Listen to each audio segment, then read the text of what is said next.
Señoras y señores, bienvenidos una vez más a un nuevo programa. Estoy muy emocionado, de verdad estoy muy emocionado. Bienvenidos a su podcast Solo Compas. Ya saben ustedes, compitas que ven este programa, gracias por seguirme.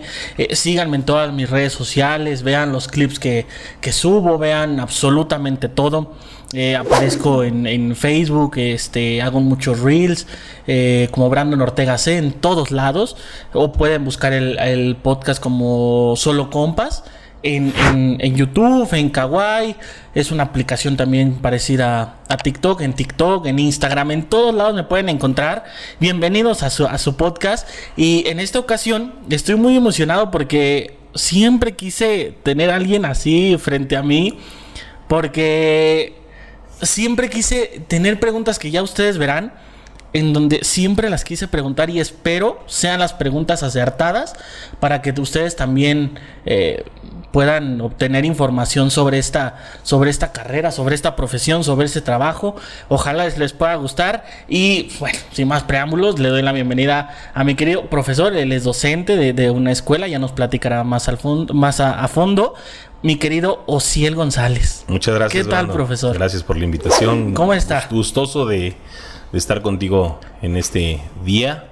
Y pues bueno, con toda la mejor intención de que la gente pueda saber y conocer un poquito más de lo que hacemos en las aulas, no tanto lo que de mala fama o de buena fama se nos ha creado, sino sí, la realidad, los que somos tropa. Es una profesión, es una carrera, es algo tan común que es un profesor de una escuela, son millones.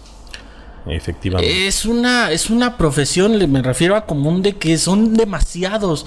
Sin ustedes, las escuelas, tanto, o sea, es sin alumnos y profesores, porque usted dígame, una clase se puede dar en una casa, o sea, pero sin un profesor y un alumno, o sea, tiene que haber un complemento, son muy importantes. Pues sí, te agradezco mucho la buena intención y muy acertado tu comentario para con nosotros. Desgraciadamente, pues a veces somos mal ubicados los maestros en la sociedad, pero es cierto. Sí, como en todos los programas lo digo, vámonos desde el inicio. Ok. Vámonos al principio de su historia, cómo fue que surgió su carrera, a los cuántos años que tuvo que atravesar para poder llegar hasta el momento en donde está. Híjole, bueno, pues te comento, yo vengo de una familia de docentes. Mi madre, en paz descanse, ella tuvo siempre la intención de ser maestra. Por circunstancias sociales y económicas no le fue posible, pero vio su sueño realizado en sus 4 hijos. Soy el menor de 4 hermanos, soy el cuarto pues de ellos, y todos hemos sido docentes, todos hemos seguido así como que la misma línea de estar en las aulas. Mi hermana mayor también ya fallecida, licenciada en asignatura de español. Mis hermanos, cuates, porque no gemelos, igual, uno licenciado en educación, ciencias del arte, y mi hermana también en español. Yo soy licenciado en inglés. Y pues bueno, tú sabes, llega un momento en la vida donde eres adolescente y tienes ganas de ser algo, ser alguien, claro, y como que estás buscando tu identidad, para dónde vas. Me llama mucho la atención la abogacía, por circunstancias igual sociales, familiares y demás, como que abogado, pues si todos somos docentes, pues como sí, que no rompas pues la tradición. Y bueno, me evoqué mucho por la docencia. Uh-huh. Sí, un poco de influencia familiar, pero decisión personal. Okay. El sentir esa experiencia de estar en un salón con la gente. ¿A los cuántos años te llegó la espinita de saber algo sobre educación? Lo viví siempre en casa. Imagínate ser el hermano menor de 3 maestros. Sí. ¿Te llegó a tocar, que algún familiar fuera miembro de una escuela en donde estuvieras? No propiamente. Pero sí me llegó a tocar que llegaba yo de la escuela y a ver las tareas. Entonces, pues tenías que ser como que eres el hermano del maestro, pues tienes que hacer bien las cosas, sí, aunque no fuera en la misma institución. Sí. Y la intención de estar en un aula, pues fue, digamos, desde siempre. Uh-huh. Y ya de manera personal, pues cuando tuve la oportunidad, porque yo empecé de una manera un poco escabrosa en los salones. Uh-huh. Me refiero, Imagínate a alguien que nunca se ha parado frente a un aula con alumnos en una escuela y de momento se me ocurre en el primer semestre de carrera tocar una puerta y que me digan, sí, claro, es una preparatoria y te invito a que des clases. O sea, yo fui a pedir el trabajo y salí invitado a trabajar, desconociendo todo. A muy temprana edad. Por supuesto, estoy hablando que tenía yo en esa época 20 años. Y pues la persona que me hizo el enorme favor, que lo tengo en un agradecimiento eterno por la oportunidad laboral, estando tan joven, me presenta en un aula, me presenta a mis alumnos y me dice, bueno, pues adelante. Imagínate, o sea... Con 20 años. Con 20 años y teniendo 40 gentes frente a mí, inclusive gente mayor que yo. Sí. Porque era una preparatoria por cooperación, una preparatoria donde iba gente de varias edades, ¿no? Una materia que no conocía. Fue difícil. Sí. Fue muy ¿Cuántas difícil. generaciones son las que me comentaste que iban hacia atrás? ¿Están tus papás? ¿Tus abuelos? De docentes. Sí, mis sí, hermanos. Meramente mis hermanos. Ah, tus hermanos. Desde el sueño de mi madre no creado por ella o en ella, lo vio reflejado en sus hijos, en nosotros 4. Ah, entonces es la generación de tus papás y ya con ustedes. Exacto. ¿Sí? Bueno, 20 años y ya dando clases. ¿Cuánto tiempo hasta hoy? Pues si le sumamos esa edad, imagínate, tengo 46. 26 años dando clases. ¿Y todo el tiempo de profesor en aula o has sido director? No, he sido director comisionado. Conozco cómo se maneja el área directiva y administrativa. Pero en realidad lo mío pues estar en tropa, con alumnos en las aulas. ¿Eso se elige también? O sea, ¿te gusta estar en aula así? ¿O es lo que te toca? O si lo buscas o te asignan como director aunque no quieras. ¿Cómo se maneja eso? Bueno, en algún momento se te solicitaba que cubrieras un área directiva sin dejar tu área docente. Digamos, hacías 2 trabajos con una sola paga. Sí. Todavía se llega a dar en las escuelas muy alejadas en la zona de la sierra. Y definitivamente, pues primero entras dando clase en un salón con alumnos. Ese es, yo creo que el primer paso. Anteriormente la asignación de claves directivas se daba por los años de servicio, por estudios, por puntaje, lo que se llamaba el escalafón, que ya no existe propiamente. Hoy en día existe un examen, aunque también hay sumatoria de otros rubros de puntaje. Te preparas, lo haces y si te llegas a ganar la clave directiva, pues bueno, dejas los salones y te vas a la dirigencia de una escuela. Ok. Para la gente, y te lo voy a preguntar como es, para la gente que no conocemos el ámbito cercano, así cercano, ¿cómo se maneja o qué es? Y si nos puede explicar para toda la gente que no conoce, así como no conoce de política, no conoce muchas cosas, en esta ocasión, ¿qué es la CENTE y el CENTE? Es lo mismo con otro nombre. Okay. La CENTE es una extensión del sindicato.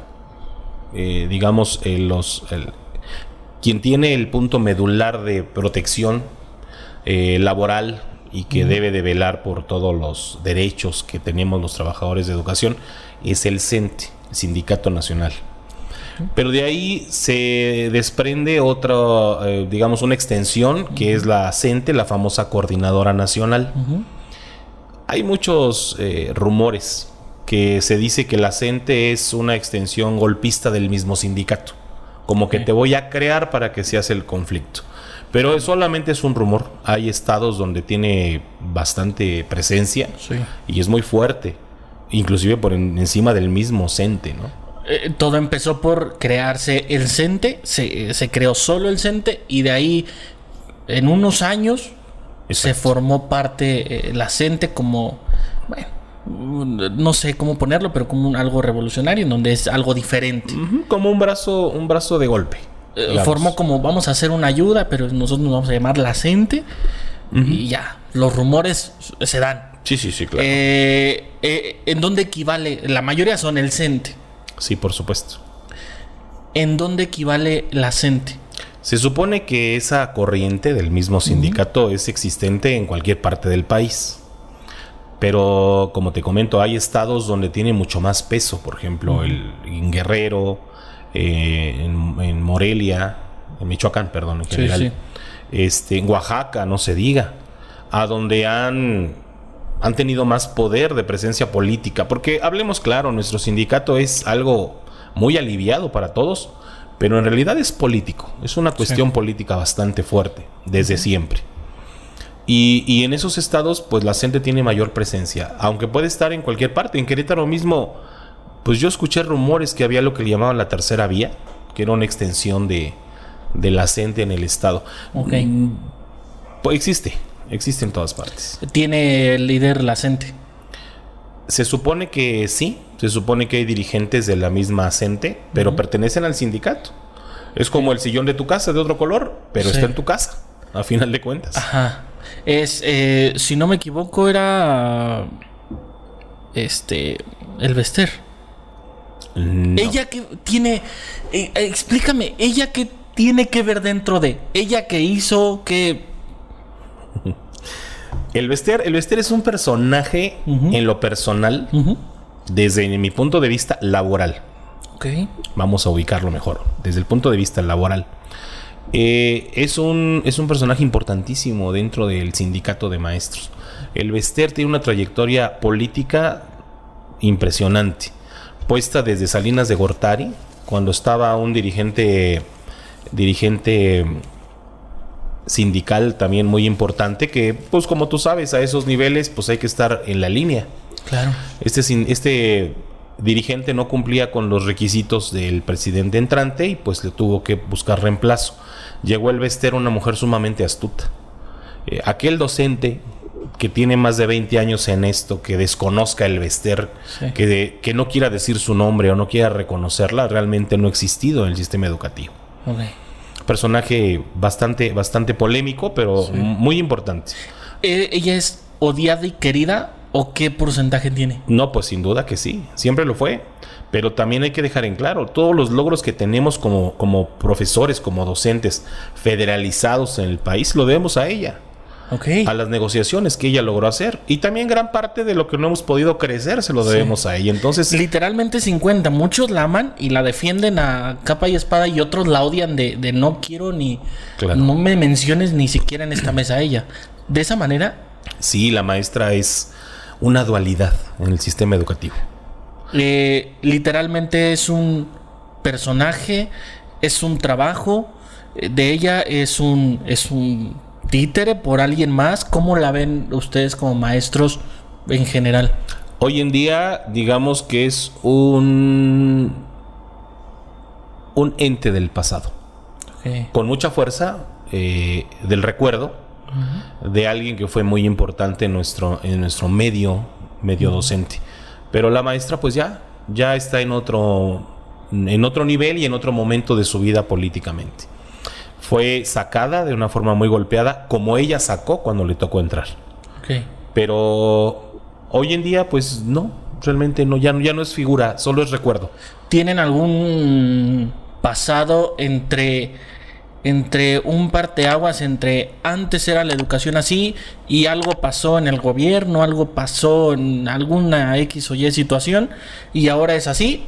¿O todo el tiempo ha sido igual conforme los años a lo largo de México? No, sin duda que todo ha evolucionado, todo ha cambiado de diferentes circunstancias. Tan solo en la asignación de plazas, cuando tú decías quiero ser maestro, pues sí se daba el caso. Las plazas no se te daban ni por tu talento ni por tu capacidad. Se te daban por la amistad, por la oportunidad de que conocías a alguien, estabas con alguien. Y claro, las personas que no funcionan, como en todos lados, pues se van yendo solas, el sistema las va sacando. Hoy en día, en un supuesto, existe que tú haces un examen, te evalúas y adquieres y te ganas tu plaza por méritos propios. Claro. Anteriormente, pues te la asignaba la parte oficial, que en este caso era la SEP o el CENTE. Sí, y aclaraste en un supuesto. En un supuesto, sí, claro que sí. ¿Todavía existe la venta de plazas en Mercado Negro? Fíjate que esa historia de la venta de plazas en mi estado, el estado de Hidalgo, era común. Era como ir a comprar a la tienda 1 kilo de tortilla, 1 litro de leche. ¿De plano? Así de sencillo, en mi estado de Hidalgo. Sí. Entonces, si tenías el contacto preciso y la posibilidad económica, por supuesto que tenías tu plaza. Sí. Te hablo de hace algunos ayeres. La experiencia que yo tuve en este estado, porque no soy queretano, sí, fue una experiencia con mayor legalidad, de una manera más plural y de mucho respeto. En lo personal te podré decir, yo nunca di un peso por lo que tengo. Claro. Y quizás se llega a comentar que también en ese estado se dio el caso. Hoy en día desconozco que suceda. Si llega a pasar es más complicado, porque ahora haces un examen por una dependencia que es el UCICAM junto con el estado, y bueno, como que lo veo un poquito más con candados para ello. Pero pues no dudo que se pueda, estamos en México. ¿Cuánto cuánto costaba una plaza en el mercado negro? Fíjate que platicaba con un compañero que primero fue profesor de primaria, que cuando se cambió de estado también, él logró posicionarse aquí en Querétaro con una plaza similar a la mía. Yo soy profesor de telesecundaria por la mañana y secundaria general en el turno vespertino. Okay. Este profesor tenía plaza de primaria y menciona que logró acomodar su plaza en 30 a 40 mil pesos. Te hablo de hace 20 años. Ok. ¿Y en la actualidad? ¿Cuánto cuesta una plaza en la actualidad? Ese es algo que no te sabría yo decir. Desconozco si se diera el caso que se vendieran, pues no sé, van a ser muy caras, quiero pensarlo. Ya aumentar, o sea, a mayor dificultad aumentan de... Pues sí, debería de ser el punto. Antes también se heredaban. Sí, también. Si no me equivoco, explícame ese punto, ahora ya no. Antes se heredaban. ¿Cómo era el sistema de antes de que se heredaban las plazas? Era como te menciono. Uh-huh. Tú tenías una plaza, tú ya te ibas a retirar, tenías un hijo, te ibas a la parte sindical o la parte oficial también, porque aquí no hay ni demonios ni ángeles. Uh-huh. Y hablabas en tu relación, ¿sabes qué? Pues le toca a mi hijo, pues se la quiero dejar. Hacías un acuerdo con las autoridades correspondientes, tú salías y tu hijo entraba. Okay. Así de simple. ¿A partir de cuándo se quitó eso? Eso cambió desde que se hicieron las reformas a la ley, desde que se fiscalizó por parte de la federación tanto el salario docente uh-huh. como el proceso de asignación de lugares, desde que entró este señor Peña Nieto, dentro de todas las cosas garrafales que hizo. Sí. Eso fue un acierto y amarró muchas manos y dejó que en un supuesto, por tu talento y capacidad, tú lograras tener un trabajo. Claro, ¿en qué no estuvieron de acuerdo con este presidente, con Peña Nieto? Fíjate que hubo un mundo de cosas en su sexenio. Claro. Y hubo mucha violencia acorde a maestros. Te voy a interrumpir un momento para platicarte. Claro. Yo con mi esposa viví un par de 2 años y medio. Sí, un par de años en Tuxtla, en Chiapas. Y nos tocó la violencia de todos los profesores. Allá hay mucho de la sierra, muchos profesores así. Entonces bajaban a Tuxtla y que estábamos ahí en el centro, teníamos un negocio de ropa y nos tocó que quemaran todo, que de hecho estaba la SEP. Nosotros vivíamos a 4 calles de la SEP. Muy cerca. Y no sé si en algún momento llegaste a escuchar, pero bueno, incendiaron la SEP completa. Aquí lo peor fue que en la madrugada empezaba a oler quemado muy feo, y entonces, como vivíamos muy cerca, empezó a oler y entonces a lo lejos veíamos llamas. En cuanto nos fuimos en el carro en la mañana, estaba completamente quemada. Lo peor fue que estaban ahí ya cerrado, o sea, estaban las calles y todo cerrada desde en la tarde, porque no dejaban a salir a los trabajadores y querían incendiar la SEP con todo y empleados adentro. Claro. O sea, querían hacer una matanza ahí adentro y nos tocó todo eso. ¿Qué se vivió como ustedes como profesores en el sexenio de Peña Nieto? Mira, aquí hubo un detalle que fue, bueno, el gobierno federal, con toda la maquinaria económica y publicitaria que tiene a su alcance, uh-huh. Primero que nada tuvo una estrategia completamente errada desde mi punto de vista. Empezó a tener una idea de crear un desprestigio masivo y bastante fuerte en contra del magisterio, en lo general. Lo hizo precisamente para desquebrajar poco a poco los niveles. ¿Estás de acuerdo que los maestros en las aulas tenemos contacto con mucha gente? Claro. Con alumnos, con papás, con comunidades, y en las comunidades que estuvimos, y bueno, de más y de menos. Las leyes de Enrique Peña Nieto fueron leyes no tan fuera de lugar, pero no fueron las más correctas. Por ejemplo, si nos vamos desde el punto de vista económico, a un profesor que tiene doble plaza, que tiene ya algunos años, digamos 10 años, 15 años trabajando, la ley misma dice que no puedes restarle el salario, que siempre los aumentos tienen que ir obviamente hacia arriba, lo dice. Entonces, ¿qué es lo que más fácil es a un empleado que te está consumiendo un gasto? Pues despedirlo, ¿no? Aquí con lo que se toparon la gente del gobierno es de que teníamos un sindicato que existe todavía, obviamente abanderado por el Bester, que le debían muchos favores políticos, Sí. y que fue la primera que dijo: no estoy de acuerdo con que despidan a los maestros. Y se empezó a crear una serie de conflictos de que nos iban a evaluar, que estábamos en contra de la evaluación, que no estábamos de acuerdo con que nos fiscalizaran, que no estábamos de acuerdo. Mil cosas que son una gran mentira. Ok. Ningún maestro, desde que yo estoy dentro del sistema educativo, hemos estado negados a una evaluación. Inclusive, la asignación en su momento, como te menciono, es una. Pero las evaluaciones para crecer dentro del medio es otra historia. Si no estaban negados, ¿estás refiriéndote a el Estado, a la gente que te rodeaba, o en general como en país? En general como el país. Ok. Y todo el mundo decía, en las calles se decía que el maestro estaba generando violencia porque no querían ser evaluados. Claro, eso es lo que nos decía el gobierno en los medios de comunicación. Maestro flojo, maestro tienes miedo de que te evalúen, maestro estás temiendo de que salgas mal en la evaluación. No, de ninguna manera. Okay.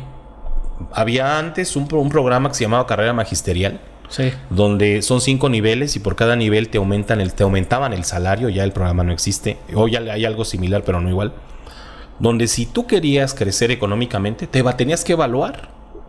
Y si obviamente alcanzaba cierto puntaje, alcanzaba cierto nivel de tanto de cursos como de actualizaciones, como de estudios, superación, maestrías, doctorados, pues llegabas a lograr ciertos niveles. Entonces ahí estaba una evaluación y no estábamos en contra de ello. Las hemos tenido siempre.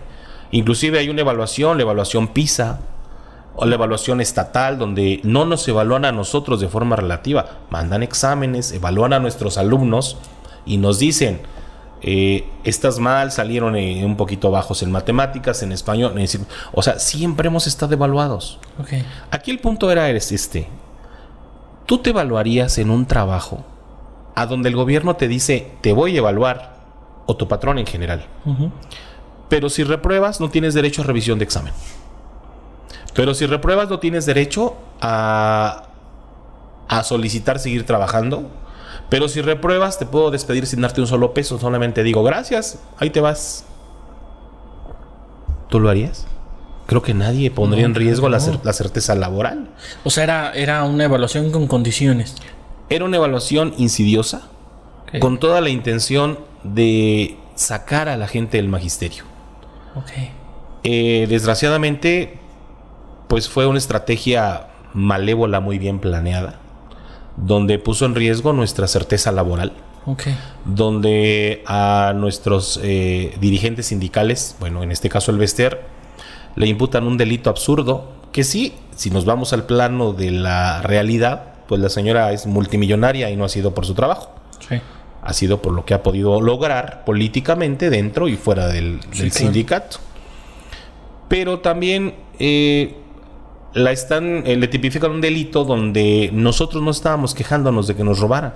El gobierno muy sabiamente, inteligentemente metió la mano por la docencia de la maestra que estaba agarrando mucho dinero de las cuotas sindicales. Desde ahí estábamos en un grave, un error enorme, una falacia gigantesca que en la realidad fue verdad. Entonces, tú salías en una lista que no pedías y te decían: Brandon, te vas a evaluar. Tienes 3 momentos, 1 por año. Si al tercero no sales aprobado, pues tendrás que retirarte. te voy a cesar tu título docente, no vas a poder trabajar en ninguna institución, ni pública ni privada, no te voy a dar ningún retiro de nada, y me dejas el espacio para quien aparentemente logre ganarse el lugar que tú estás ocupando. Entonces, en todo eso surgió con Peña Nieto. Sí, claro. Sí, no, todo ese movimiento. Entonces, ¿cómo fue y qué fue y quién fue y cuál fue su forma de pensar para los que generaron violencia? Bueno, yo no puedo justificar la violencia bajo ninguna circunstancia, de antemano. Sin embargo, gente de más garbo para poder expresar y querer pelear lo justo, creyeron que era la manera de ser escuchados, ¿no? ¿Qué pasa en la mayoría de las masas sociales que quieren ser escuchadas, ser atendidas? Pues generan violencia para que voltee el gobierno y diga, no, pues vamos a ver qué estamos haciendo de forma equivocada o diferente, y tener un poquito más de tranquilidad para la sociedad que está siendo vulnerada en ese sentido. Pero no valió de nada. Realmente la violencia generó más violencia. Sí, claro. Porque en los estados donde hubo gravedad de daños a las instituciones, en este caso a la educación, pues hubo granaderos, hubo gente que tuvieron que meter a la cárcel, imputar delitos, infinidad de cuestiones. Es que todo es una bola de nieve, porque inmediatamente en cuanto el maestro se sale de la escuela, se suspenden clases. Sí. Entonces se va al centro de la ciudad y genera un caos. Hacen violencia y se quedan mucha gente, cierran sus locales. O sea, es una bolita de nieve en donde se va haciendo más grande, y entonces me dices que no, al final no lograron nada. Pues no se logró nada. Yo creo que un error grave dentro del magisterio que pudiera considerar es la desunión que existe. Aunque todos somos un gremio, muchas veces no estamos tan unidos como debiera ser. Claro. Y yo creo que a lo mejor esas quejas y toda esa revuelta, imagínate que hubiera pasado que todo el país se concentra en la Ciudad de México, en Palacio de Gobierno, por ejemplo. No en la Secretaría de Educación, en la Cámara de Diputados, que fueron los que legislaron el cambio de ley. ¿Qué hubiera sucedido? Es que estuvieron meses. Sí, claro, pero... Estuvieron meses afuera. Pero son clases. Células fuertes, sí, de la CENTE, pero como que ubicadas en diferentes estados. Estuvo en lo que cabe la estrategia de guerra bien, pero creo que no fue la más correcta, y menos dañando tanto. ¿Tienen algún sexenio, algún presidente en donde le dijeron, pues aquí, y no lo digo en forma mala, o sea, es aquí nos consintieron, aquí se trabajó muy bien, vimos grandes avances? ¿Tienen algún momento, bueno, en los 26 años o en el pasado? Esa pregunta es muy buena. Yo creo que el trabajo siempre se ha hecho con lo que tenemos, con lo que nos brinda la Secretaría a cuentagotas y con las posibilidades restringidas con las que estamos en cada aula. Yo pienso que no. Yo pienso que en su momento del pasado, a mí no me tocó esa época, fue un exceso de parte de nuestras autoridades, nuestros dirigentes. Tuvieron a manos llenas a dar 1000 cosas, a tener 1000 beneficios, que con esta ley de este señor, pues obviamente muchas hubo. Yo recuerdo el discurso de Emilio Chaufet, secretario de Educación de Peña Nieto, decía, es que se regresa la rectoría de la educación a la oficialidad de gobierno. Pues sí. Por ejemplo, anteriormente se enviaba el dinero de los maestros a los estados. Muchos gobernadores respetuosamente entregaban sus quincenas a los docentes, muchos no. Okay. Muchos malversaban ese dinero. Hoy en día pues ya no es así. Hoy en día el pago de plazas federales viene directamente del gobierno federal. O sea, dentro de todo hubo cuestiones que no estuvieron tan mal, digamos. Pero que me digas tú un gobierno fabuloso, acertado, no. Lo más cercano a lo que se trabajó bien, hubo apoyo, Creo que el único gobierno que escuchó con mucha claridad la demanda social magisterial fue el presidente actual. Okay. Porque definitivamente estábamos muy, muy dolidos todos los docentes por el desprestigio tan grande del sexenio anterior, por los golpes públicos que hubo por parte del gobierno, publicitarios, por la humillación tan grave de que los maestros no hacíamos nada, no éramos nada cuando estamos en las aulas. Yo tengo dentro de la Plaza Federal 23 años trabajando.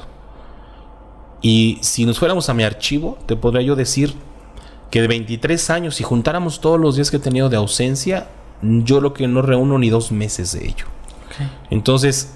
Es mucho tiempo. Es mucho tiempo, pero sí, es mi trabajo. Sí. Yo siempre he dicho, te pagan por hacer algo, pues hazlo. Sí, claro. Y lo mejor posible.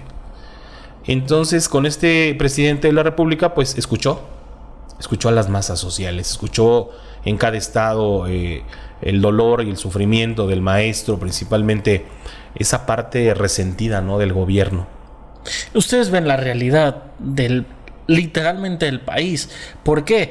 Porque el alumno es el hijo del papá que los manda a la escuela y es el reflejo absoluto de la sociedad.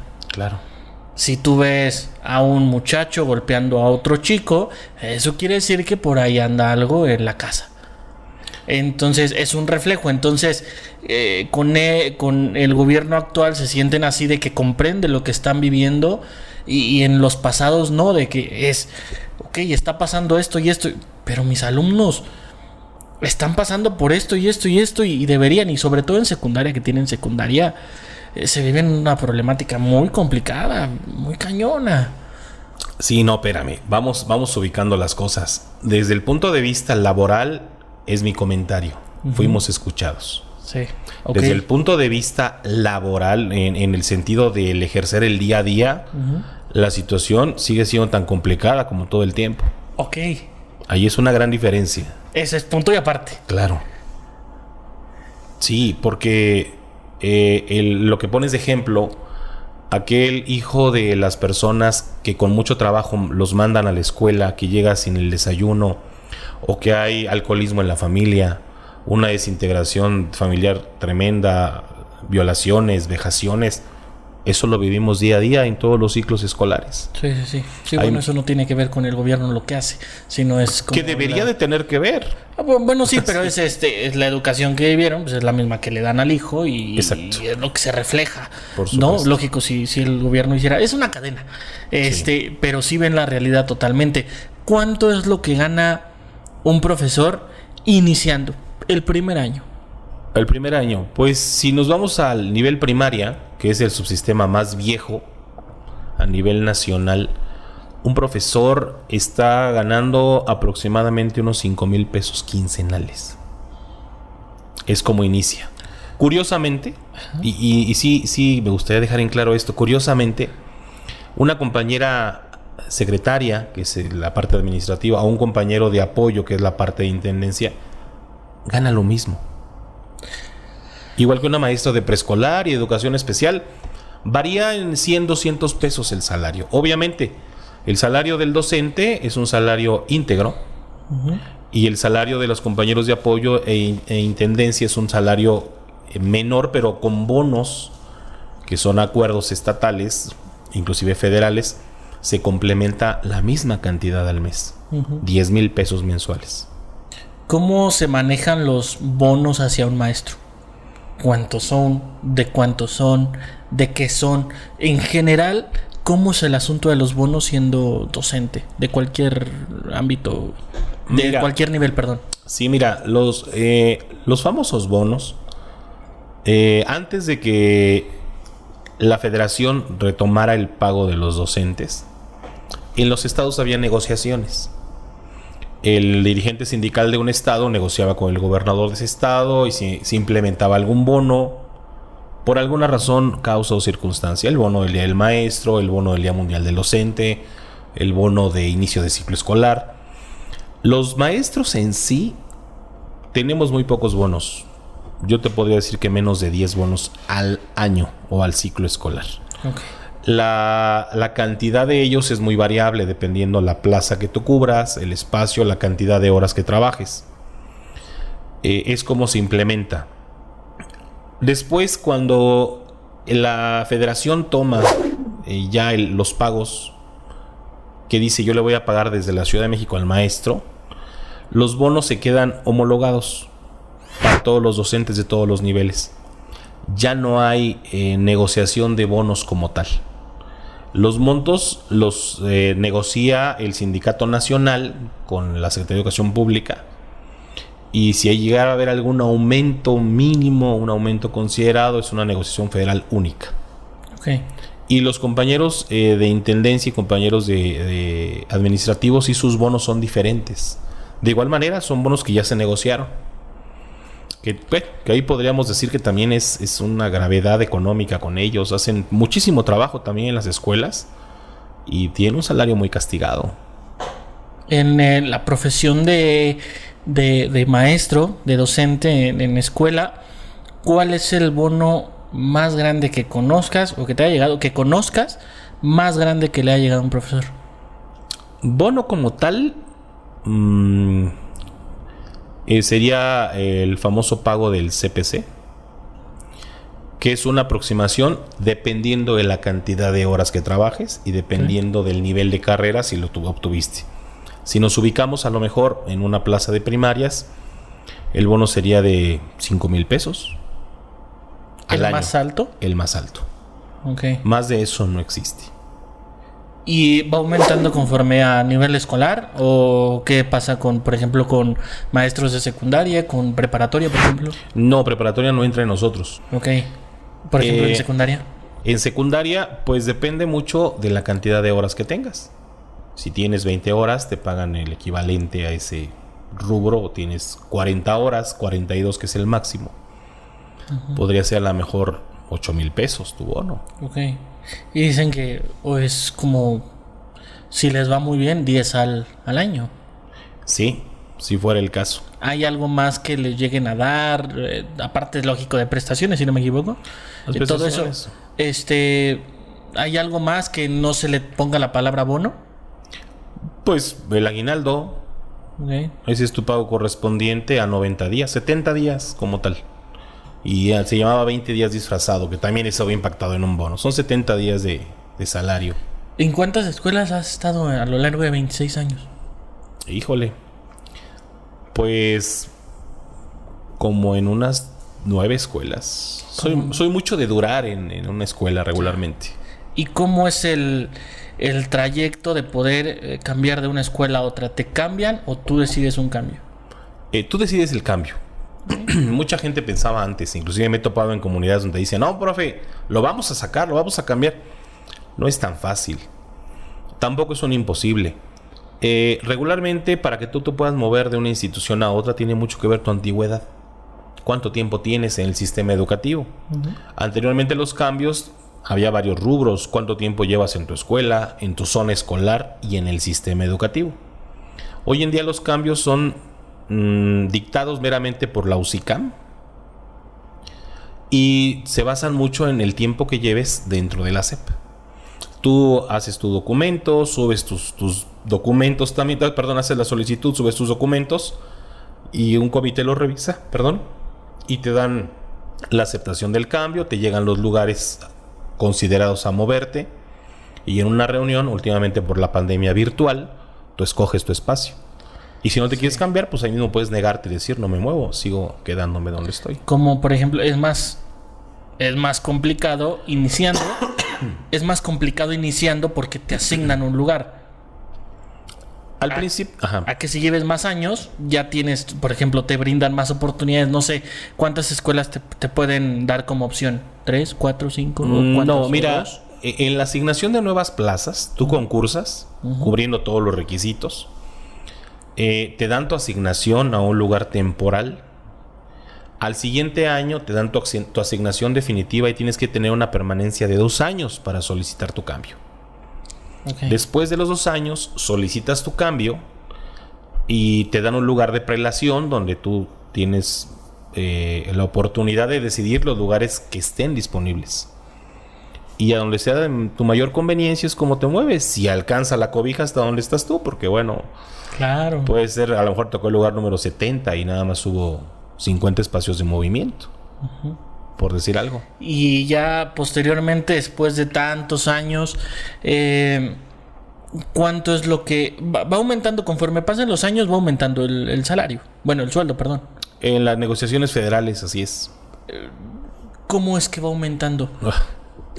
Es una buena pregunta. Fíjate que mucha gente, cuando hacen alarde de los aumentos salariales, como que dicen, no inventen, les aumentaron el tanto por ciento y tanto. A ver, una parte es el aumento al salario directo, sí, y otra parte es a prestaciones. Si nos vamos en dinero, el aumento salarial no es mayor de 200 pesos al año. Okay. Y ahí le vas a restar el impuesto. Y esto es general. Bueno, entonces, digo, como cualquier persona, tienen que pasar demasiados años para que ganes bien al final. Yo creo que tiene que pasar la idea de querer superarte dentro de la carrera de docente. Okay. Querer tener, por ejemplo, si eres profesor de primaria, poder aspirar o querer aspirar a una doble plaza. Okay. Si eres profesor de secundaria, pues querer tener tu tope máximo de 42 horas, por ejemplo. Okay. Y cuando llegas al tope, pues aspirar a una subdirección o dirección, dependiendo tu nivel. Yo creo que tiene mucho que ver. Si tu intención es tener una mejoría salarial, pues eso ya depende mucho también de lo que tú quieras hacer contigo, ¿no? Sí, a diferencia de un maestro, sí, de un profesor de aula. Sí, profesor de aula a un director, ¿cuánto es la diferencia de salario? Pues sí es algo muy, muy marcado relativamente. La parte directiva al parecer maneja algunos rubros en bonos diferentes, ¿no? Y dependiendo del nivel. Pero yo creo que sí aumenta, si hablamos del sueldo base de un maestro de primaria, pues 3-4 mil pesos más. Sí, o sea, por ejemplo, si ganan por quincena, ¿verdad? Así es. Si un profesor, ¿cuánto puede ganar? ¿15 mil pesos a la quincena? Si es de primaria y es una clave directiva sin ningún rubro adicional, probablemente 9. Ok. No es... O sea, sí es bien pagado, pero no es que se lleven demasiado. No, desgraciadamente somos muchos y las cuentas se hacen por todos. Sí. Por eso se oye mucho escándalo. Platicaba yo con alguien que me decía, ¿por qué hacen tanto ruido ustedes por su salario? ¿Por qué se queja un maestro tanto por el salario? Y yo le comentaba, bien sencillo. Si tú entras contratado a un empleo de gobierno del estado, hablemos de Querétaro, donde tú vas a cubrir un espacio laboral, el que quieras tú, con una profesión, hablemos con una licenciatura. Obviamente tu salario no va a ser de 5,000. Tu salario vas a entrar probablemente por 6 años, igual te quedas más tiempo, mínimo por unos 20,000 pesos quincenales. Ok. ¿Por qué al maestro le paga 5,000 a la quincena? O sea, ¿qué diferencia hay de tu licenciatura, administrador, ingeniero, arquitecto, abogado, a la mía? Son licenciaturas a final de cuentas. Lo que cambia, pues, es lo que tenemos que hacer en el trabajo. Aunado con eso, a ver, para la gente que nos está viendo, aunado con eso, con lo que me comentas de una licenciatura muy normal, ¿qué es lo que, si alguien te ve y dice, no sé, yo estoy en secundaria y me gustaría ser docente, me gustaría ser maestro de preescolar, de primaria, secundaria, cualquier nivel, ¿qué es lo que tiene que cursar desde un inicio, paso por paso, hasta llegar ya a pararse a la primaria? Bueno, es una profesión relativamente como todas. Tú terminas tus estudios básicos de primaria, secundaria, entras a la preparatoria, terminas la prepa, te vas a la normal básica o normal superior, si en este caso es primaria, te metes a la licenciatura de primaria, cursas tus años de licenciatura, te titulas. ¿Cuántos son? 4 años. 4 años, ok. Te titulas y pues logras salir con la licenciatura de docente. Bueno, licenciado en educación primaria es la palabra correcta. Okay. Y entonces ya concursas para poder tener algún espacio a nivel federal. O si no, pues te vas a las escuelas privadas. Claro, es como un alumno literal, haces un examen para que te coloquen en algún lugar. Sí, hablando para la plaza, sí. Así es. Sí. Haces solicitud, cubres todos los rubros que te solicita el sistema, concursas y quedando en un buen lugar, pues repito, sales en una lista de prelación y tú escoges tu espacio. Cuando hacen el examen para que los acomoden en una plaza, así como los alumnos cuando hacen un examen para una universidad, ¿hay gente rechazada? Siempre. ¿Sí? Siempre. Se dan casos donde, pues a lo mejor, no sé, no cumples con los requisitos básicos o suficientes y quedas en lugares muy lejanos para poder llegar a una asignación de las plazas que se estén ofertando. La mayoría queda. No. ¿No? No. Yo conozco gente egresada, titulada, que ha hecho examen en varios momentos y no. No sé, en un porcentaje, por ejemplo, si 100 alumnos hacen 100 profesores que están concursando para que les asignen una plaza, ¿cuántos quedan trabajando con plaza? Considerando primero las plazas a ofertar. Okay. Si hay 20 plazas, pues del 1 al 20 queda. Sí, son muchos rechazados. O sea, depende de cuántas plazas haya. De ahí se basa todo. Okay. Depende de la oferta, es la demanda. Y los demás se mantienen en espera acorde haya plazas disponibles. Exactamente. Okay. Hay una vigencia. La vigencia es de que inicias todo tu proceso a cierto tiempo del ciclo escolar y finaliza el siguiente ciclo. Las personas que no llegan a obtener una plaza en ese momento de forma inmediata quedan en lista de espera para cubrir espacios interinos de profesores que están con un permiso, alguna situación de salud y tienen alguna dispensa médica, o inclusive profesores que ya se jubilan y dejan ese espacio para cubrir el próximo año en una plaza asignada. Sin que haya algún familiar haber tenido alguna plaza o cualquier aspecto escolar, algo que no tenga nada que ver, una persona que va y quiere ser docente. ¿Se sufre siendo profesor desde un inicio? Híjole, ¿hablas desde un inicio que empiezas a trabajar o desde un inicio que empiezas a estudiarlo? Híjole, cualquiera de las dos. Bueno, vamos a hablar desde el estudio primero y ya luego... Desde el estudio, a diferencia de mucha gente, para ser profesor tienes que leer mucho. Tienes que leer demasiado. Tener una capacidad de autocrítica bastante amplia y principalmente mucha voluntad. Saber de antemano que de esta profesión no te vas a hacer rico, jamás. Vas a vivir o sobrevivir de una manera respetuosa y coherente, que la oportunidad dentro del trabajo te va a dar vivir suficiente. Sí se sufre como toda carrera en un inicio. Y cuando ya logras tener la plaza y empiezas tú en tu ámbito laboral, pues ya son otro tipo de circunstancias. La mayoría de ocasiones te mandan a comunidades rurales. Estás tú viviendo lo que la gente de allá, de esos espacios tan vulnerados, tan inclusive olvidados, tú también lo estás padeciendo con ellos. Y a veces no estás acostumbrado, ¿no? Eres un chavito a lo mejor de un pueblo, de una ciudad, que te vas a tu trabajo en el camión, acostumbrado a las grandes ciudades, y de momento llegas a una comunidad rural donde no hay agua, a veces donde no hay luz, o tienes que caminar 1 hora y media para llegar a esos lugares. Yo me imagino, y tú me dirás,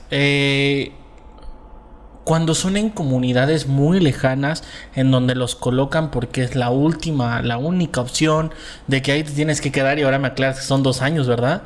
2 años. Hoy en día son 2 años. La que sufre, aparte del profesor, porque tiene que viajar, o se tiene que quedar ahí más bien, sí, y no ver a su familia, o solo fines de semana, y eso sí, hay comunidades que están a 6-7 horas de la misma ciudad.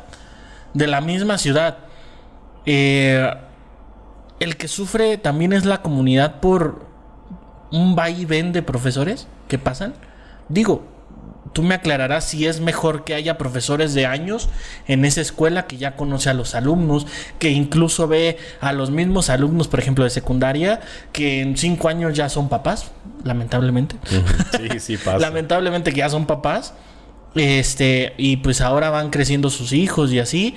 Sufren más ellos, porque a veces puede haber profesores que nada más van a cumplir sus horas para que ya vean por fin que acaben los 2 años, o es mejor o es peor. ¿Qué pasa ahí? Yo creo que es a la par. Yo creo que cuando eres un docente que haces un buen trabajo, dejas una huella muy bonita y muy buena en el lugar donde estuviste. La gente se acostumbra a ti. por supuesto, toda la gente y a tu entorno laboral y social. Yo considero que sí es en ambos rubros, ¿no? Una escuela que rota mucho el personal, yo diría que es una escuela preocupante. Porque algo está sucediendo, probablemente por la situación de beneficio de los docentes se están moviendo. Que eso es muy común, es algo muy común en nuestro nivel, en nuestro medio, en cualquiera de los subsistemas. Pero creo yo que tanto la comunidad sufre con, ay maestro, es que estábamos tan a gusto con usted y pues ya se va.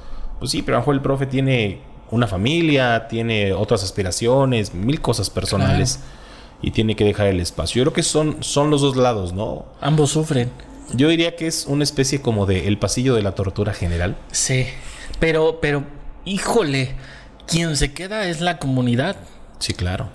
Ahí es donde iba, o sea, quien se queda son los mismos alumnos, los familiares, los hermanitos de los que van avanzando. Y entonces si entonces llega un profesor apasionado que dice, bueno, pues los 2 años, pues ni modo, toca, hay que darle y dar el mejor. Pero también tiene que haber porque es un negocio y es una profesión y uno trabaja para recibir un sueldo. Claro.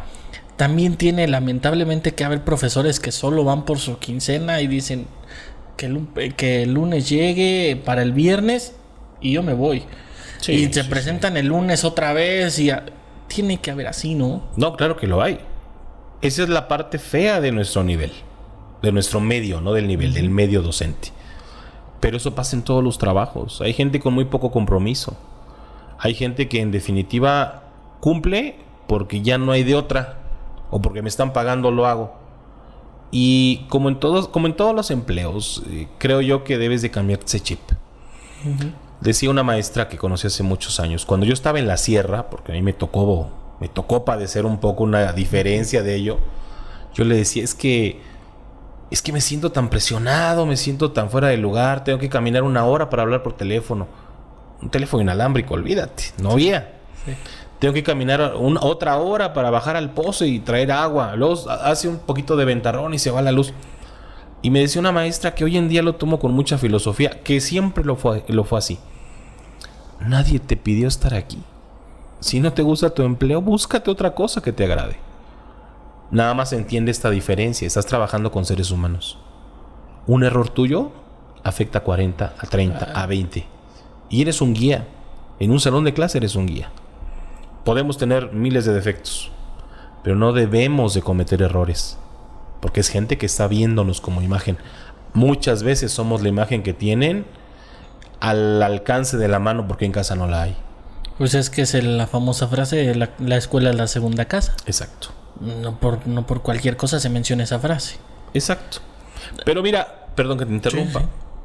Ese tipo de maestros, con todo respeto a mis compañeros, pero es una realidad.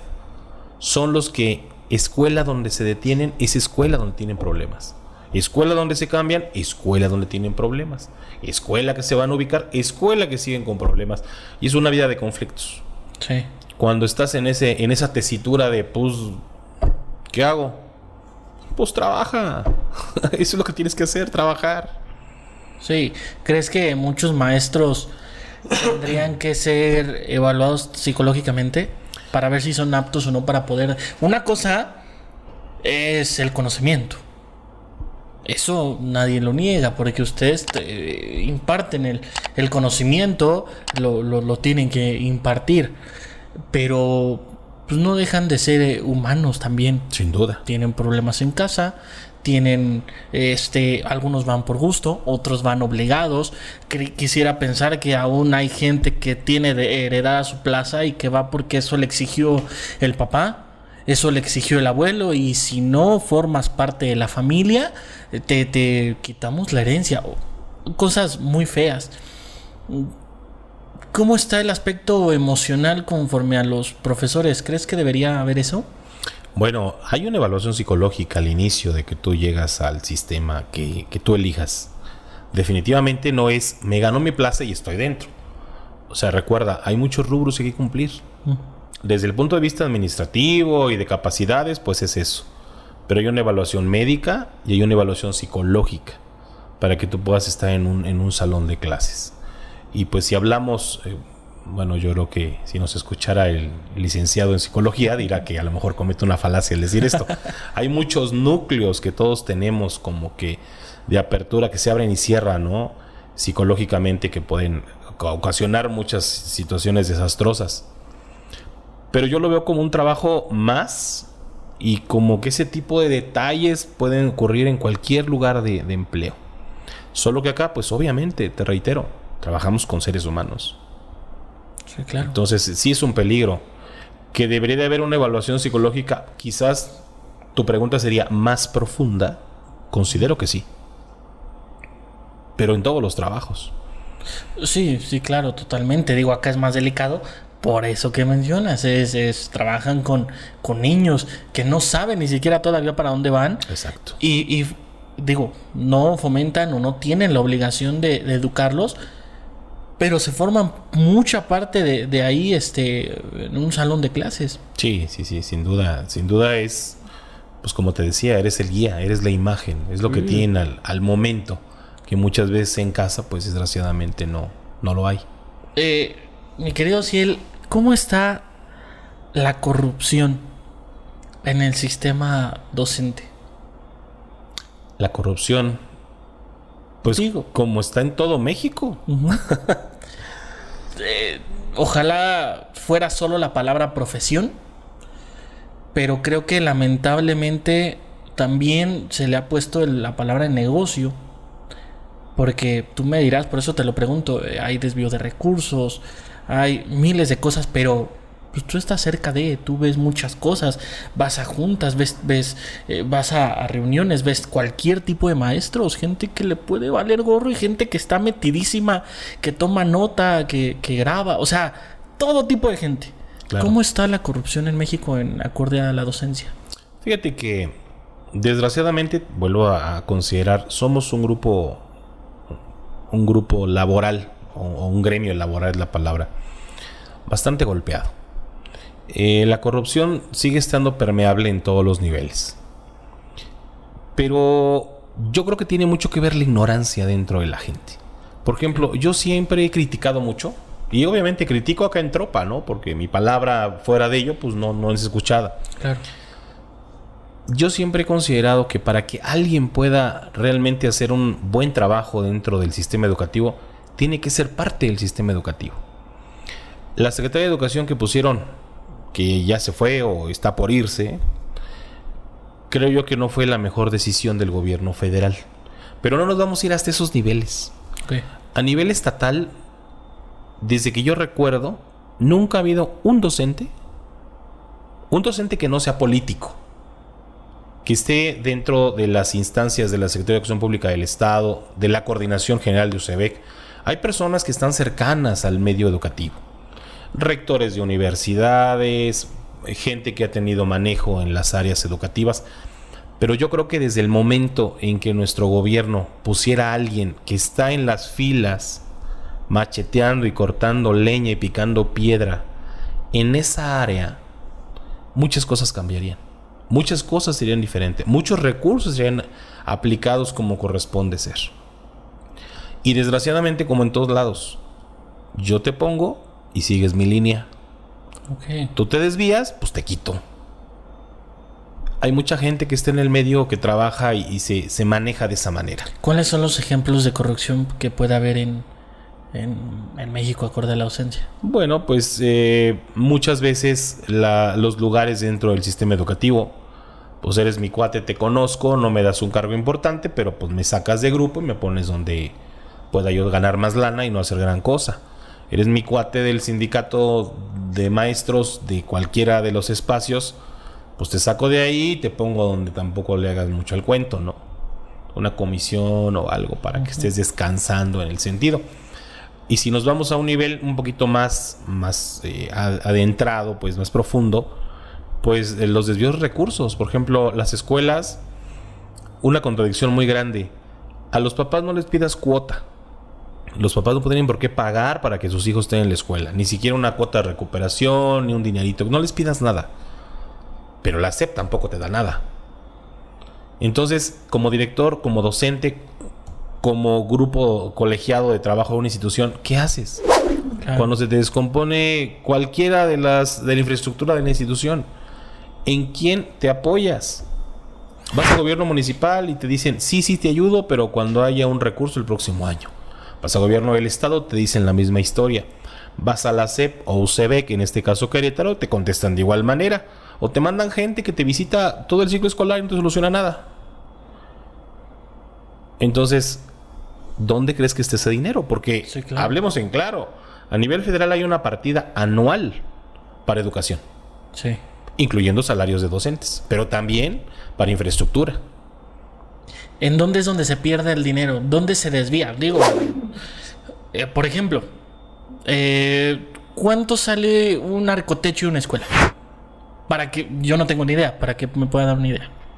Pues se supone que lo que se lee, 200,000 pesos, que lo están facturando en 700,000 pesos. Ok. ¿En qué parte de toda la línea, toda la curva, en dónde se desvía? Híjole, desde el principio de que sale el dinero primera mano y vámonos, a la mitad, ya llegando al final, a la escuela, ¿en dónde? Mira, en las escuelas no se ve un solo peso. Así que digas tú, lo que llamamos vulgarmente cash, efectivo, nunca se ve. Se ven papeles. Como directivo ves nada más documentos. Se supone que son licitaciones a nivel estatal que logran ganar esa parte de reestructuración o creación de infraestructura y demás. Pero ¿en qué momento se pierde la lana? Pues yo creo que desde el momento en que entran los estados. O desde el momento en que la federación hace licitaciones como que por abajo del agua. O sea, el ciclo está. ¿De dónde parte el dinero, por ejemplo? De la federación. De la federación. Ellos se encargan de dar el apoyo, sacar el dinero, inmediatamente mandarlo. Entregarlo a los estados. Y ahí es la segunda parte. Llega al estado. Así es. ¿Sí? ¿A dónde llega? ¿A gobierno? ¿A unas oficinas? Literalmente con manzanitas. ¿A dónde llega? Se supone que llega a las arcas del gobierno. Okay. Y él hace la repartición en las instancias correspondientes o a las secretarías correspondientes. Okay. Y las secretarías hacen su licitación para la mejora de infraestructura. Pero eso de las licitaciones pues también es algo que deberíamos de considerar, estudiar un poco más a profundidad, porque ¿quién licita? ¿La SEP o gobierno del estado? ¿O la federación? ¿O los tres? Sí. Porque luego te remiten como directivo muchos documentos a entregar a varias instancias y pues... A ver, María de puntería, a ver cuál pega. Ajá. Entonces ustedes como maestros, digo, ustedes lo viven. Profesores, pues tuvimos un apoyo. Es precisamente eso. Fueron 700 y nos llegaron 200. Así que van a poner un arcotecho con lo que puedan con 200. Lógico que ustedes como profesores encuentran una alternativa de ojalá hagan esto pues para que nos lleguen. Sería mejor siempre que haya directo, o sea, en lugar de pasar a 4 o 5 manos, que pase a 2. Se supone que este nuevo gobierno, una de las ideas que tiene, o tenía, o tendrá, pero que ha publicitado, es que ahora el dinero va directamente a llegar a los padres de familia. Okay. Y los padres de familia, junto con el director y los maestros de una institución, decidirán en qué se va a emplear ese dinero. Previamente haciendo un proyecto, analizando necesidades, entregando documentos para ver cuál es lo que más urgencia se tiene que cubrir. Pero ese es en un supuesto. Faltan 2 años del gobierno y sigue siendo un supuesto. ¿Y ustedes que están más cerca de ahí viendo cómo se maneja la SEP, cómo se maneja el gobierno? ¿Ven positivo el siguiente sexenio? ¿Negativo? Híjole. ¿Acorde a futuro? ¿Ustedes trabajan dentro de? Pues yo creo que hacer un cambio en el sistema educativo a nivel nacional es una lucha de titanes bastante complicada. Habría que empezar, como mencionas, por ubicar a las personas donde corresponden. Yo siempre he dicho, un secretario de salud, yo no he sabido que sea un abogado, con el respeto a los abogados. un secretario de salud jamás he visto que sea un arquitecto, con todo el respeto a la profesión de los arquitectos. Siempre es un médico, ¿no? Claro. Pero si un secretario de educación puede ser cualquiera que tenga profesión y buena relación con los gobiernos, federal o estatal. Y ahí creo que estamos equivocándonos en ello. No dudo que haya capacidades, no dudo que haya conocimiento de la gente que está dirigiendo la educación en los estados, inclusive en el país. Hay gente muy capaz. Pero solo los que estamos en tropa, los que estamos en las aulas, los que estamos dirigiendo escuelas, los que estamos en el día a día con los alumnos, con los papás, en las comunidades, en las instituciones, sabemos la realidad.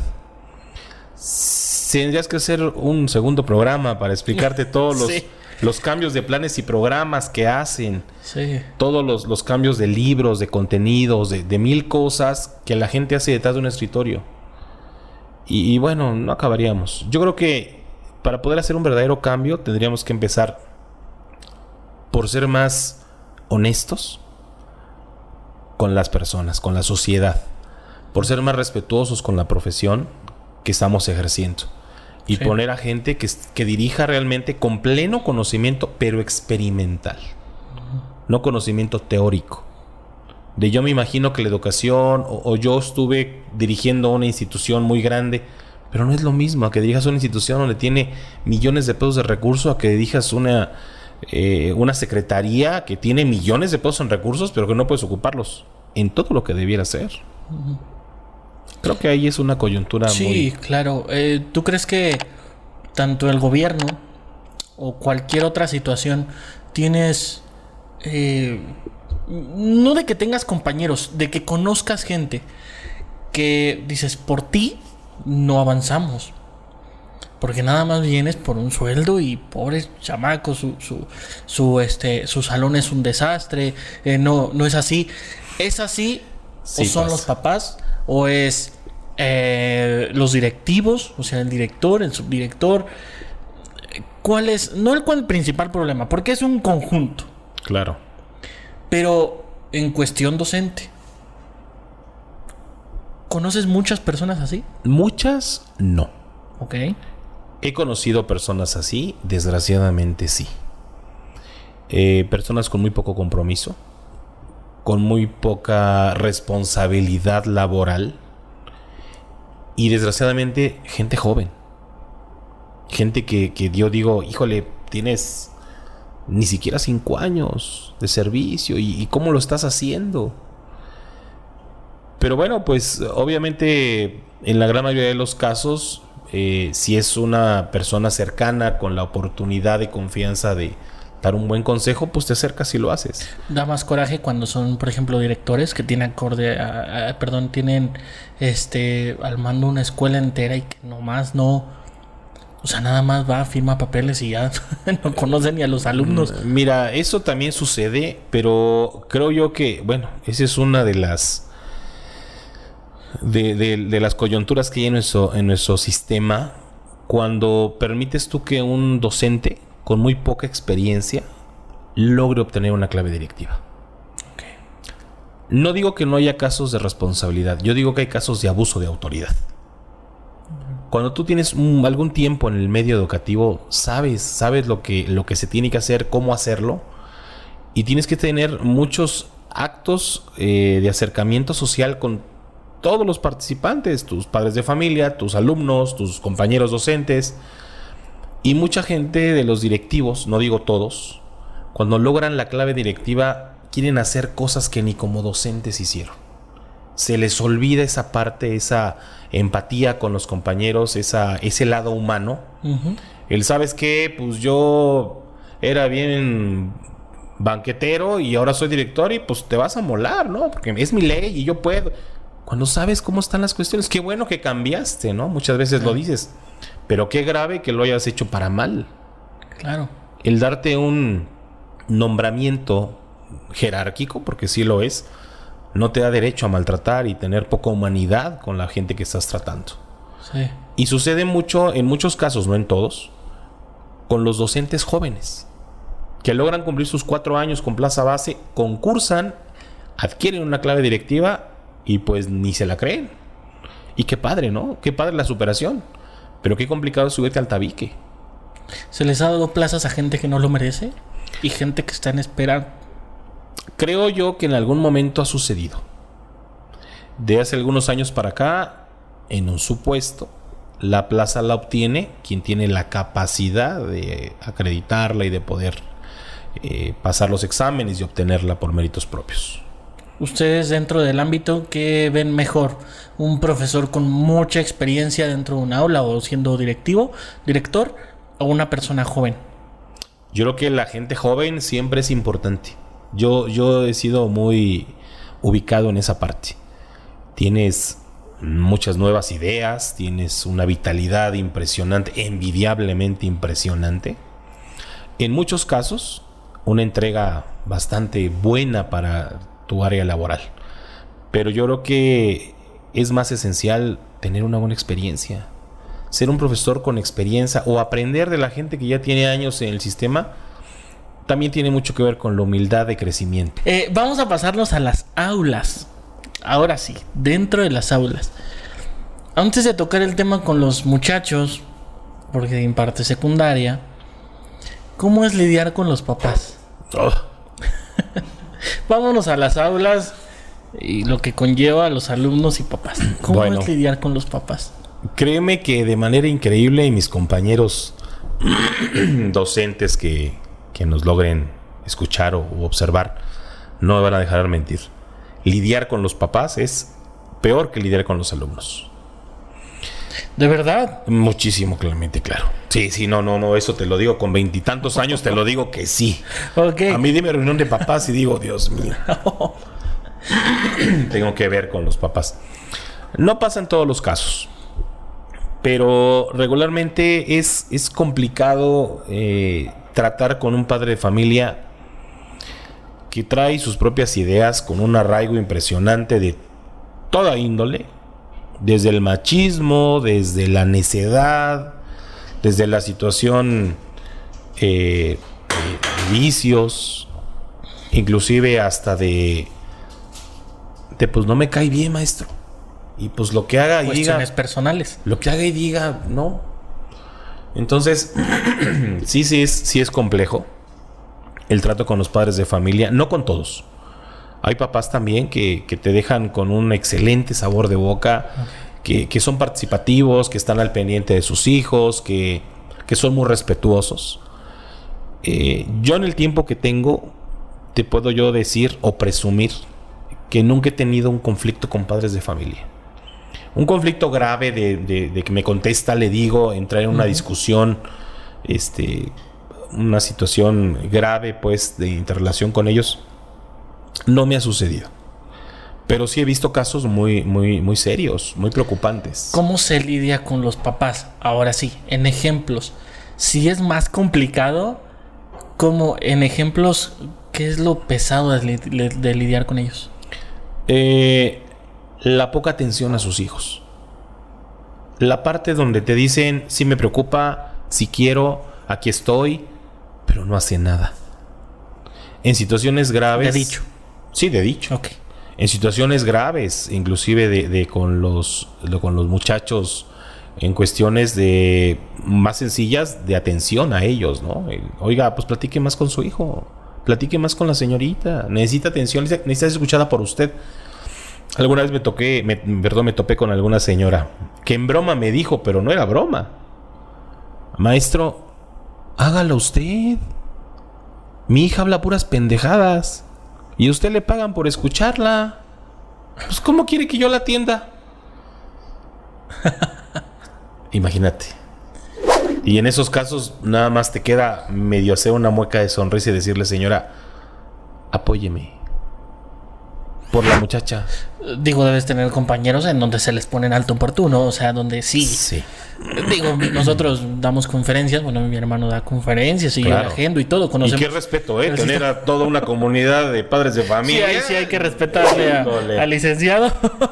Y entonces yo conozco, como voy con el director, si a mí me preguntas de directores, sí, claro, yo te sabré decir totalmente todo. Y el sobre papás, entonces conocemos mucho el sistema de papá, de cómo está el el alumnado, cuando se da el taller con los chicos, todo eso. Entonces, bueno, no estamos como tan a ciegas, pero sí conocemos tanto directores como maestros que yo me le pongo al tú por tú. Sí, pasa. Y hay otros, lógico, que no. Hay otros que le tienen miedo al papá. Que es el papá, es el que manda aquí gobierna la escuela. ¿Qué es lo peor que te han dicho frente a alguna frase que te hayan dicho? No voy a responderte, pero lo peor que te haya quedado marcado. Directamente a mí. Ajá, sí. Lo peor que yo recuerdo es: usted trae algo contra mi hija. Mi hija está mal porque usted se la quiere fregar. Pero señora, ¿por qué dice eso? Porque mi hija le entrega los trabajos y usted no la califica. Señora, no hay ni un trabajo. Sí, y yo creo en ella. Y la chamaca a un lado: dile, mamá, dile. Gritándole a la mamá que la defendiera. Eso es lo peor que me ha llegado a pasar de un papá, de un alumno. No, pues te puedo platicar mil historias. De un alumno se te ha puesto al frente. Ah, no, sí, claro. En algunas ocasiones, en 2 ocasiones más bien, he tenido alumnos muy difíciles. De mentarme la mamá frente de todo el grupo. Y algún alumno de: a ver, sáqueme. Venga, sáqueme.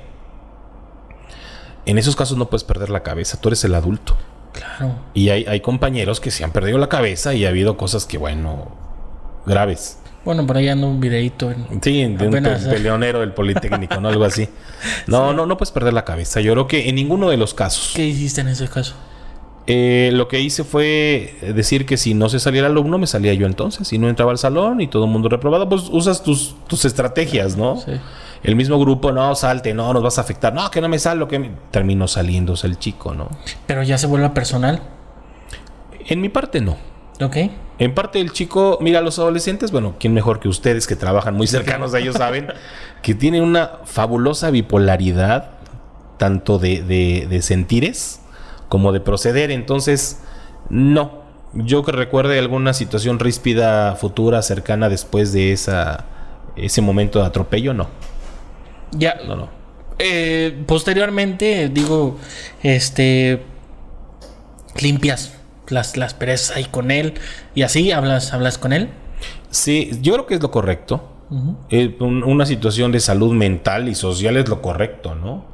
Que después de algún momento como ese, pues sí acercarme al chico, pasando algunos días, obviamente, y ver la manera de decirle: ¿sabes qué? Pues bueno, no fue tu proceder el más conveniente, o está pasando algo, ¿te puedo ayudar en algo? Mira, en las aulas aprendes muchos trucos o muchas mañas que tienes que hacerlo con los chicos de diferente índole. Un caso, bueno, un poquito ajeno, pero preocupante. Conocí un chico que alguna vez era muy rebelde, trabajaba poco, hacía mucho ruido, molestaba demasiado, quería llamar mucho la atención. De primera instancia, pues sí te molestas, ¿no? Que te está interrumpiendo tu trabajo, no haciendo lo que corresponde, no cumpliendo con lo que debe. Pero cuando buscas un poquito más a profundidad qué está pasando con ese jovencito, él vio morir a su madre en sus brazos, teniendo 12 años de edad. Entonces, lo que requiere ahí ese chico, más que te pongas estricto y bastante desafiante con él y ejecutor, algún compañero me dijo: no, es que se te está trepando. Yo dije: no, el chavo requiere un cobijo. Claro. Obvio no lo voy a abrazar ni lo voy a estar solapando con murrucos, porque no es el caso y tampoco es correcto, pero lo voy a integrar. Y entonces le di trabajo especial. ¿Sabes qué? Vamos a poner el pizarrón, ponlo tú. ¿Sabes qué? Necesitamos hacer una actividad, mira, te voy a explicar, y tú la dices.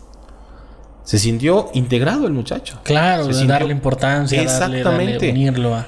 Entonces ya el chavo de que todo el mundo, de verlo un desbarajuste a inicio de ciclo escolar, a mitad de ciclo ya era: chicos, hay que callarse, hay que terminar, hay que hacer. Dije, bueno, pues es un logro bonito, ¿no? Algo que de las que te dejan satisfacciones de muy buen sabor. Has, a lo largo de 26 años, has pedido disculpas por alguna situación. Digo, bueno, no me refiero como: me equivoqué en ese trabajo, disculpen, chicos. No, algo que tú hayas dicho, híjole, me equivoqué con este alumno y te acercaste o en alguna otra situación una disculpa? Digo, porque es bastante complicado o eso no se hace viral. eso no lo graba algún alumno. Claro. Lo graba cuando los profesores lo sacan y hacen revolución los alumnos, pero cuando un profesor tiene una acción de discúlpeme, me equivoqué contigo, te juzgué en esto, me equivoqué de manera grave en la otra situación, ¿te ha tocado? Sí, claro, muchas veces, pues somos humanos, trabajamos con seres humanos, entonces sí ha habido diferente tipo de circunstancias donde lo tenemos tenido que hacer. ¿Qué es lo peor que así dijiste? Ay, creo que si la regué en esto, bueno, a remediar. Pues señalar un delito. El delito decirse algo mínimo, ¿no? Sí. El que golpeaste, te levantaste, tomaste, okay, o te sentaste en el lugar equivocado, ¿no? O me moviste en la computadora o algo así, cuando no era la persona indicada, ¿no? Profe, es que yo estaba, no, tú estuviste ahí. De momento ya después reaccionas y dices, caray, pues no. Sí. Él nada más era un mirón. Y pues te acercas y pues tienes que tener la humildad, ¿sabes qué, hijo? Pues lo siento, de verdad me equivoqué. Y varios casos como de ese tipo. Pero sí es parte de ser humilde con la gente, de saber trabajar las cosas con los demás seres humanos. Como maestro, cuando llegas al aula, ¿qué es lo que pasa en tu cabeza cuando tienes un mal día? Un día anterior, digo, bueno, en la mañana te levantas, pero tuviste un pésimo día que no pudiste dormir, estás lleno de problemas o de deudas. ¿Cómo es tu día acorde a un... ¿Estás describiendo mi vida? Mira, fíjate que te voy a decir una experiencia personal. Definitivamente, aunque los psicólogos digan lo contrario, no puedes despegarte o desapegarte de tus conflictos económicos, sociales, familiares, personales y demás.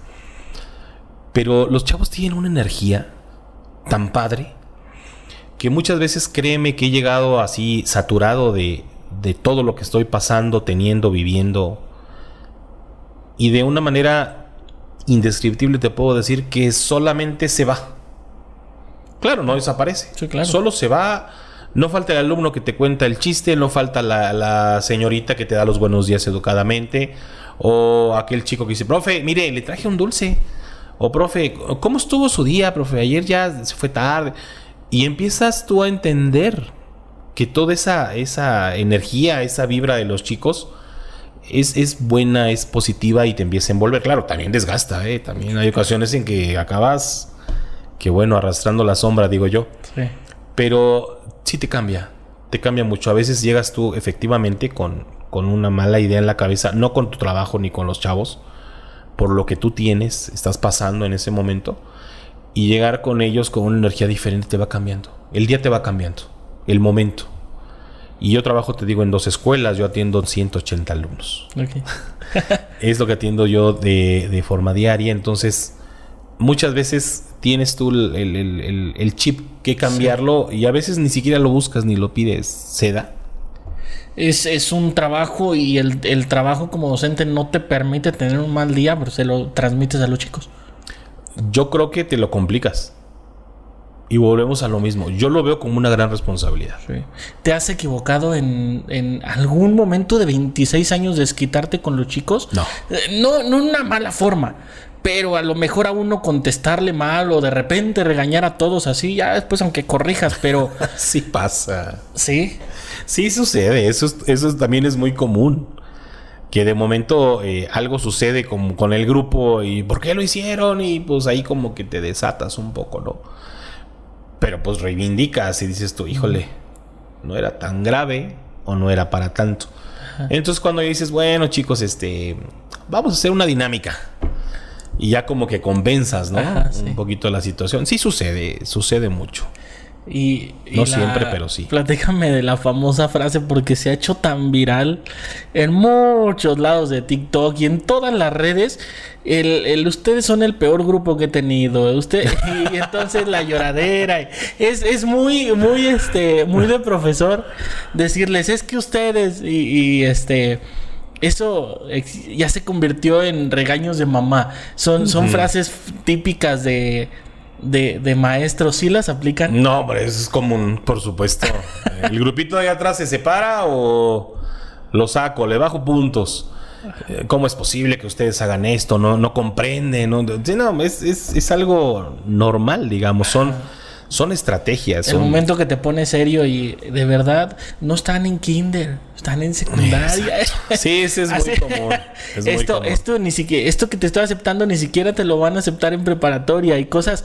Exacto. Si no cambias, te va mal. Piénsalo bien, sí. Digo, es después de tantas generaciones. ¿Cuántas generaciones has visto? Pues imagínate, 26 años. Yo tengo alumnos que cuando yo los conocí tenían 14 años y ponle 26. ¿Y ha habido uno que otro que todavía hablas con él después de tantos años? No, como tal no. ¿O alguno que tengas por ahí en Facebook, así que veas cómo creció?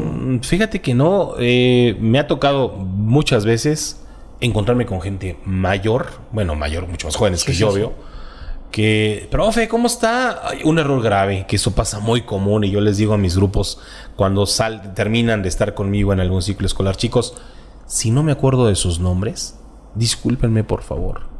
Tengo tantos alumnos que no recuerdo, y sucede.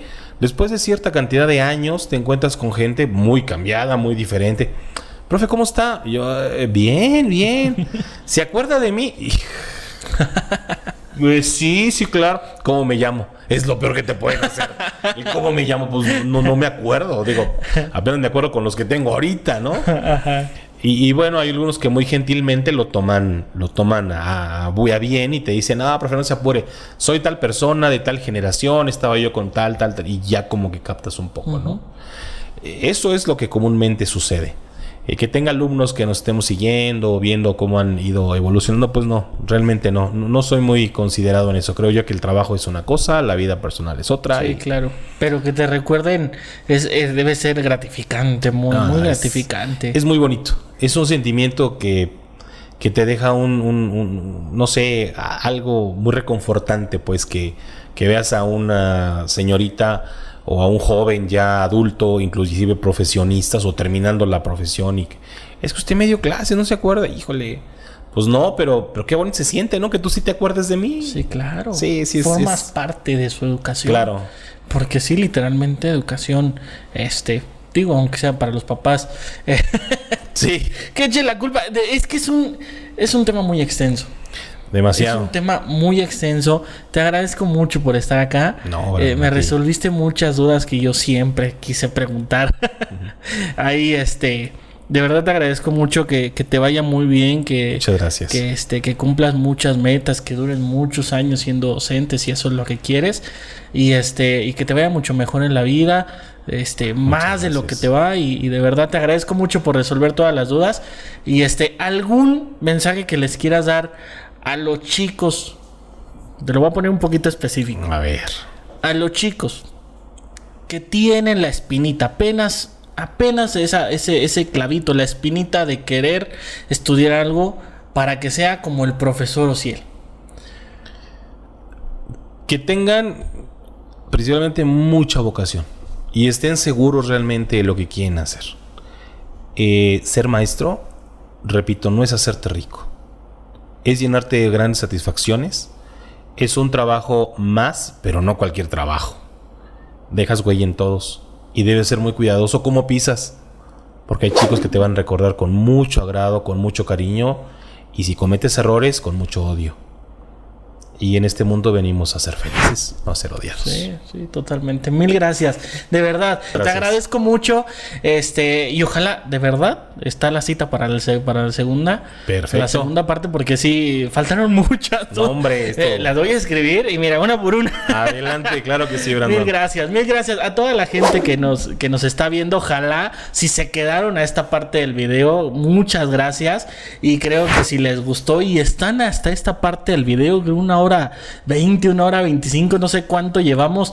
Si se quedaron en esta parte, creo que nos merecemos un like, que nos puedan compartir, que puedan ver los clips y el que más les guste lo puedan compartir y decirle, mira, yo encontré este podcast en donde dice, tú que quieres ser maestro, tú que vas a estudiar, tú que ya eres maestro, velo, compártanlo por favor. Les agradezco mucho por llegar a esta parte. Búsquenme en todas las redes sociales como Brandon Ortega C, en todos lados.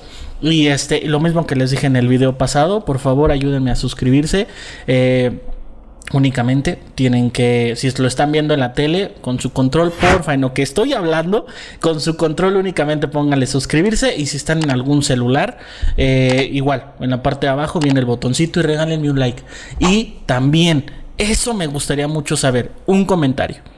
Lo que piensan sobre esta profesión, sobre todo esto que piensan, sobre esto que hablamos, su opinión, porque es válida, los vamos a estar leyendo y ya les voy a estar dando corazones. Les agradezco mucho por estar en este video. Nos vemos en el siguiente. Ociel, mi querido Ociel, muchas gracias. Nos vemos en el siguiente episodio. Gracias.